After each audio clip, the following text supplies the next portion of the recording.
Hi there, Dave Markham here for the Brockporter. I wanted to share with you some ideas I had about this letter to the editor that the three Brockport Village trustees, Blackman, Blair, and Hannan sent in, entitled, Why We Voted for the Fire District.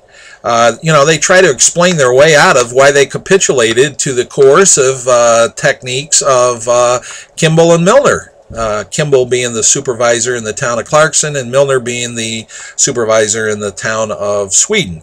And basically, these poor trustees want to get on the pity pot and say, don't blame us, we had no choice. We were verbally and mentally abused and got coerced into something we really don't think is in our taxpayers' best interest. But we had to choose between two bad choices, and so we decided to go with a fire district. Well, that's absolute nonsense. That's horsepucky. Horsepucky.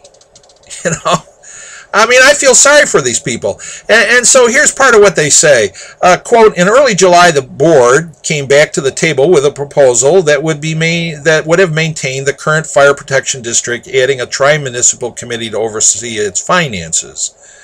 Quote, in early July, the board, they mean the Brockport Village Board, came back to the table, they mean with Clarkson and Sweden, with a proposal that would have maintained the fire protection district, adding a tri-municipal committee to oversee its finances. Great idea. It's an idea that the Clarkson-Sweden Fire Protection District Study Committee came up with on their own. They were the ones that proposed this back in July, and it was finally accepted by the town boards of Sweden and Clarkson in September, and then they totally disregarded it.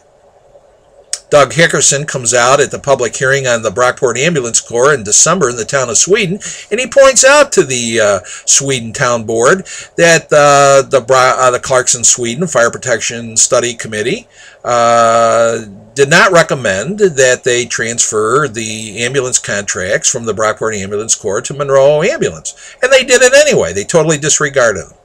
It's very interesting.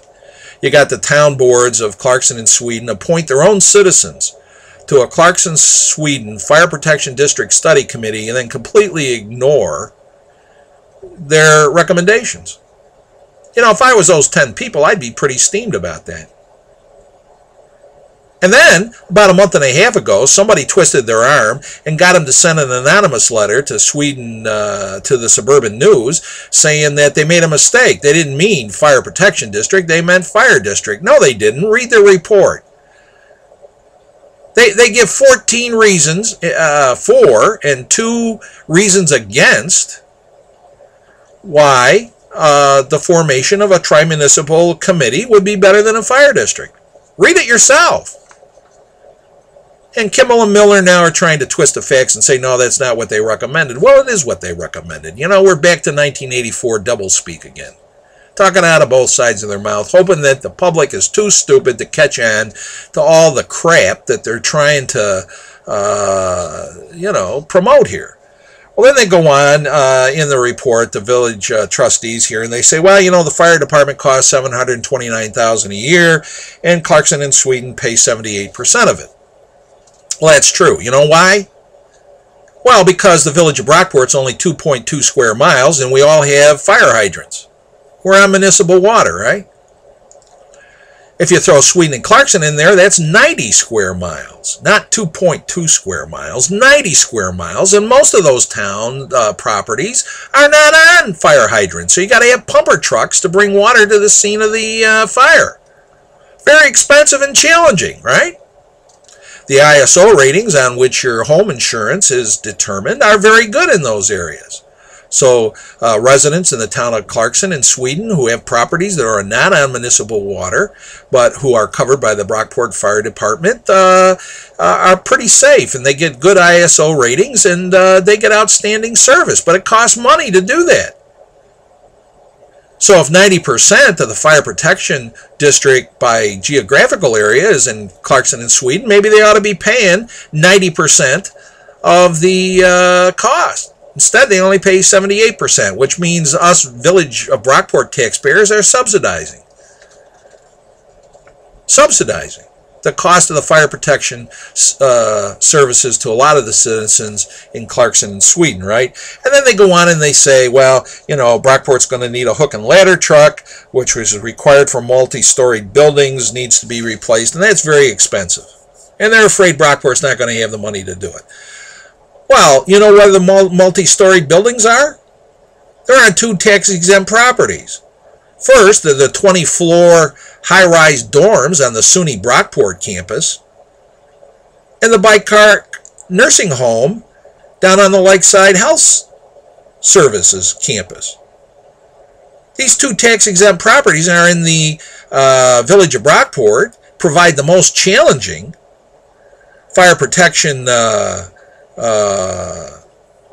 possible services, and require the most expensive equipment, and don't pay a dime. Is that right? Does that seem fair to you? How about getting a pilot grant? PILOT. It's an acronym. Means payment in lieu of taxes. Because SUNY Brockport and Lakeside Health Systems are tax-exempt properties, they don't pay anything in fire taxes. And yet they require all these exceptional services. Now, SUNY Brockport has its own police department, 3 times the size of the Brockport Police Department. They can afford that, but they can't afford anything for their fire protection. Doesn't make any sense. I think SUNY Brockport ought to be given the village of Brockport a pilot grant every year for a couple $100,000 to help cover the cost of providing fire protection to their SUNY Brockport campus. That's only fair, right?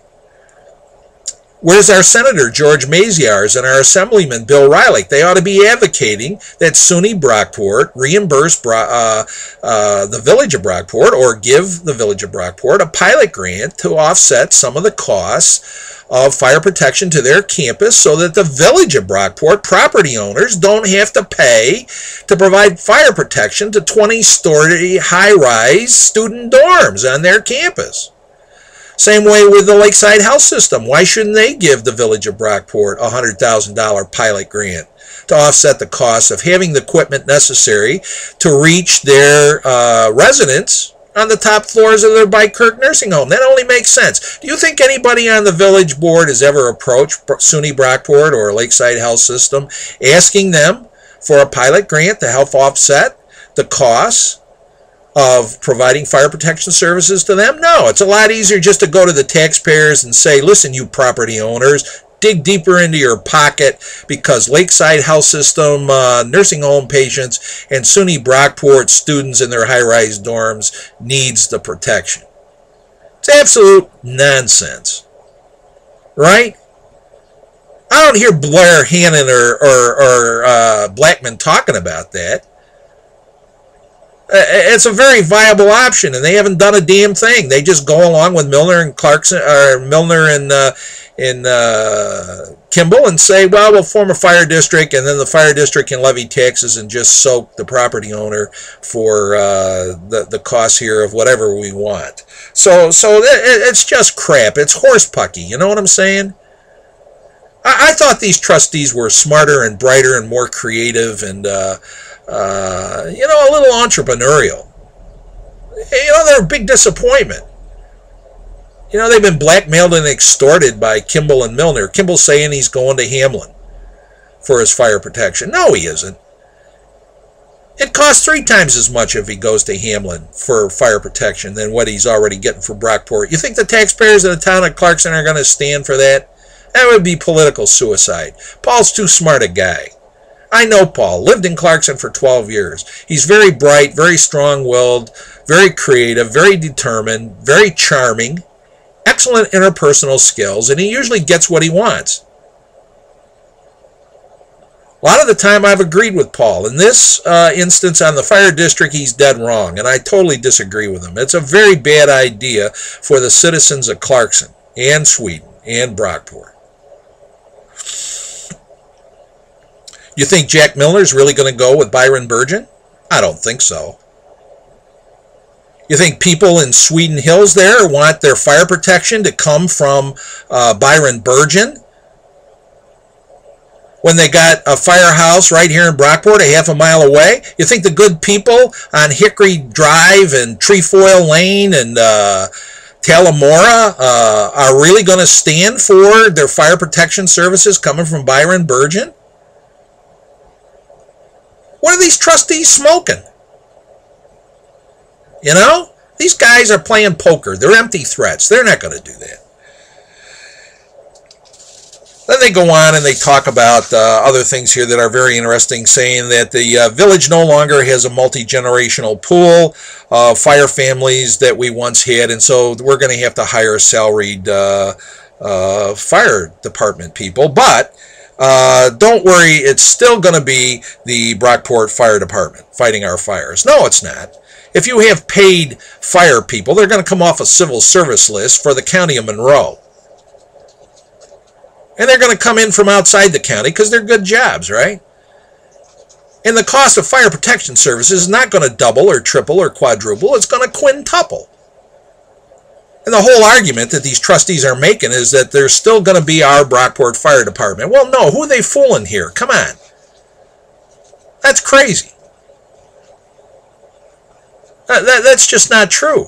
These aren't going to be homegrown volunteers fighting our fires that have roots in our community. They're going to be paid firefighters. Then they go on and they, this was what was really upsetting to me. We say, we hope that once the fire district is formed, they're assuming that this is a done deal. We hope that once the fire district is formed. Listen, I got news for you. It's not going to be formed. The voters are going to vote it down in the referendum on November, in case you haven't been paying attention. Voters will wisely select the best and most fiscally conscientious commissioners to administer it, and that its administration will be wrested from the acrimony that drove this agreement. Well, that's absolute nonsense. You're going to have firefighters and firefighter families. They're going to get elected to be commissioners, and they're going to come up with their own budget, and they're going to be able to tax you for whatever they want to cover that budget. They're going to have the authority and the power to do that. You're going to have special interests. The fox is going to be in charge of the hen house. Will there be acrimony? No, because they'll get whatever they want. The only acrimony will be on the part of the taxpayers who are going to have to pay for this, but they don't have any voice. There's 5 fire commissioners. They serve terms for 5 years, and they get elected one at a time, once a year, on the second Tuesday of December. That's no accountability. We should just hope that they're wise and fiscally conscientious. Well, they're looking at it from a fire department lens. They aren't going to have any perspective. I mean, I think these trustees are trying to talk themselves into something that they know is bogus. At any rate, you're going to get a chance to vote on November on this. There'll be a referendum. Vote down the fire district and vote for the tri-municipal committee to oversee the fire protection district. Totally different thing. But before we can get to that, you got to vote down the fire district first, okay? Yeah, that's going to be important. Here at the Brockporter, we want you to have all the information so that you can make an informed decision. Send this and the other videos to your friends so everybody has the opportunity to review this information. I'm not right about everything, and I don't mean to pontificate, but by golly, I want you to have the correct information. There is so much nonsense that's being promoted in this discussion, it makes my hair turn gray, you know? It's already gray. Well, at any rate, share it with your friends and neighbors and community, because here at the Brockporter, we want people, the electorate, to have good information so that they can make good decisions to create what we call the beloved community.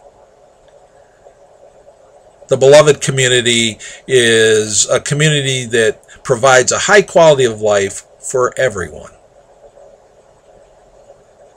Till next time, Dave Markham on the Brockporter. Peace.